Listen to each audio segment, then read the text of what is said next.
राज्यातील शालार्थ आयडी घोटाळा प्रकरणी शिक्षण अधिकाऱ्यांवर कारवाई करण्यात येतेय। ही कारवाई चुकीच्या पद्धतीनं होत असल्याचा दावा राज्यातील राजपत्रित अधिकारी संघटनेनं केलाय।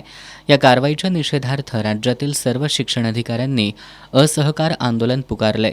या आंदोलनाचा एक भाग म्हणून शिक्षण अधिकाऱ्यांनी राज्यातील सर्व प्राथमिक आणि माध्यमिक शिक्षकांच्या पगारपत्रकावर सही करणार नाही असा पवित्रा घेतलाय। या निर्णयामुळे नव्या वर्षात राज्यातील सर्वच प्राथमिक आणि माध्यमिक शिक्षकांचा पगार रखडणार आहे।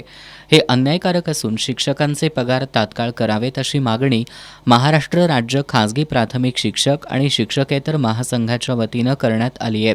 कोल्हापूर जिल्हा परिषदेच्या प्राथमिक शिक्षणाधिकारी डॉक्टर मीना शेंडकर यांना याबाबतचं निवेदन सादर करण्यात आलंय।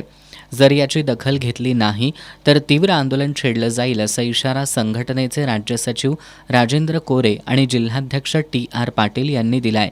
यावेळी संघटनेच्या जिल्हाध्यक्षा गिरिजा जोशी, जिल्हा सचिव नितीन पानारी, सागर जाधव, संतोष पाटील, गणेश घनवट, मिनाज मुल्ला, विद्या बारामते, धीरज पारधी, गौतम कांबळे, धनंजय शिंदे, दशरथ कुंभार, संदीप डवंग, अजित मोळे आदी उपस्थित होते।